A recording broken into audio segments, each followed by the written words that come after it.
ফ্লোরিডার 2টি কংগ্রেশনাল ডিস্ট্রিক্টের বিশেষ নির্বাচনে রিপাবলিকান প্রার্থীরা বিপুল ভোটে জয় পেয়েছেন। মঙ্গলবার অনুষ্ঠিত নির্বাচনে জয় পান ট্রাম্প সমর্থিত প্রার্থী জিমি পেট্রোনিস এবং রেন্ডি ফাইন।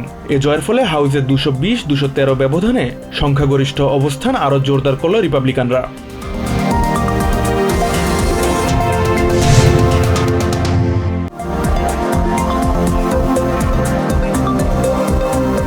উইসকনসিন সুপ্রিম কোর্টে বিচারক পদে নির্বাচিত হয়েছেন ডেমোক্রেটিক পার্টির প্রার্থী সুজান ক্রফোর্ড। রিপাবলিকান পার্টি সমর্থিত ওয়াউকেশা কাউন্টির সার্কিট জাজ ব্র্যাড শিমলকে পরাজিত করে আগামী 10 বছরের জন্য সুপ্রিম কোর্টের বিচারক পদে নির্বাচিত হন ড্যান কাউন্টির সার্কিট জাজ ক্রফোর্ড।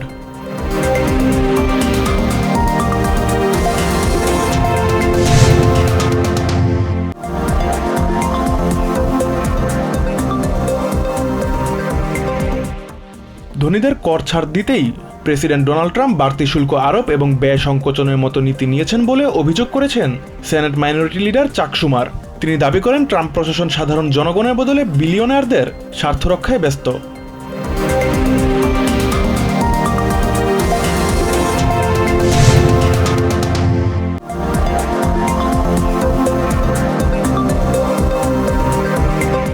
কুইন মেরি 2 ক্রুজ জাহাজে ছড়িয়ে পড়েছে নোরোভাইরাসের প্রাদুর্ভাব। সিডিসি জানিয়েছে ইংল্যান্ডের সাউদাম্পটন হয়ে ক্যারিবিয়ান উপকূল হয়ে নিউ ইয়র্কমুখী বিলাসবহুল জাহাজটিতে ভাইরাসে আক্রান্ত হয়েছেন 224 যাত্রী ও 17 জন ক্রু।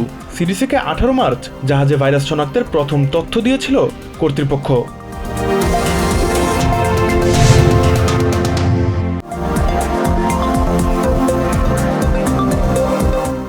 নতুন বাংলাদেশ গঠনের সুযোগ নিচ্ছে ইসলামী কট্টরপন্থীরা, এমন শিরোনামে দ্য নিউ ইয়র্ক টাইমসের প্রতিবেদনকে অলস সাংবাদিকতা বলেছেন প্রধান উপদেষ্টার প্রেস সচিব শফিকুল আলম। এক সাক্ষাৎকারে তিনি বলেন, কিছু বিচ্ছিন্ন ঘটনার নিরিখে বাংলাদেশকে নিয়ে বিভ্রান্তিকর প্রতিবেদনটি উপস্থাপন করা হয়েছে।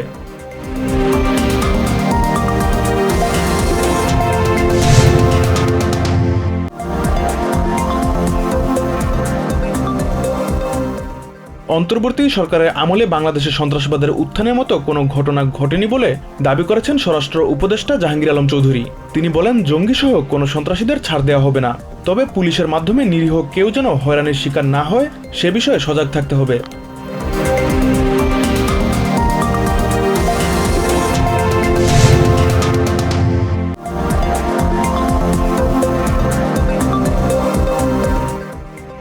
বিমস্টেক সম্মেলনের সাইডলাইনে প্রধান উপদেষ্টা ডক্টর মোহাম্মদ ইউনূসের সঙ্গে ভারতের প্রধানমন্ত্রী নরেন্দ্র মোদীর বৈঠকের সম্ভাবনা রয়েছে, এমন তথ্য জানিয়েছেন রোহিঙ্গা সমস্যা ও অগ্রাধিকার প্রাপ্ত বিষয়াবলী সংক্রান্ত প্রধান উপদেষ্টার হাই রিপ্রেজেন্টেটিভ খলিলুর রহমান।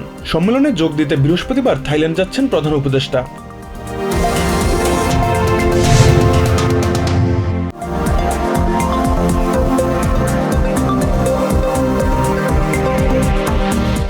সংস্কার ও নির্বাচন নিয়ে সামাজিক মাধ্যমে বিএনপিকে টার্গেট করে প্রচারণা চালানো হচ্ছে বলে অভিযোগ করেছেন দলটির মহাসচিব মির্জা ফখরুল ইসলাম আলমগীর। বিএনপি কখনো আগে নির্বাচন পরে সংস্কার বলেনি বলেও দাবি করেন তিনি। ঠাকুরগাঁয়ে নেতাকর্মীদের সঙ্গে মতবিনিময়ের সময় এসব কথা বলেন ফখরুল।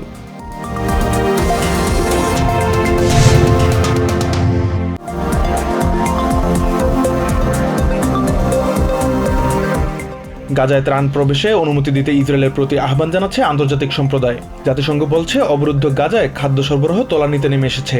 এই অবস্থা চলতে থাকলে অচিরেই দুর্ভিক্ষের মুখে পড়বে গাজার বাসিন্দারা। এদিকে চলমান হামলায় বুধবারও অন্তত 53 প্যালেস্টিনিয়ান নিহত হয়েছে।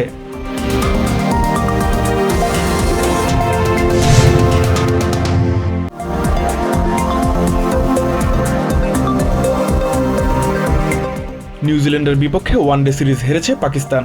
বুধবার 3 ম্যাচের সিরিজে দ্বিতীয় ওয়ানডেতে পাকিস্তানকে 84 রানে হারিয়েছে কিউইরা। হ্যামিল্টনে প্রথমে ব্যাট করে স্বাগতিক নিউজিল্যান্ড 292 রান সংগ্রহ করে। জবাবে 293 রানের লক্ষ্যে ব্যাট করতে নেমে 208 রানে থামে পাকিস্তানের ইনিংস।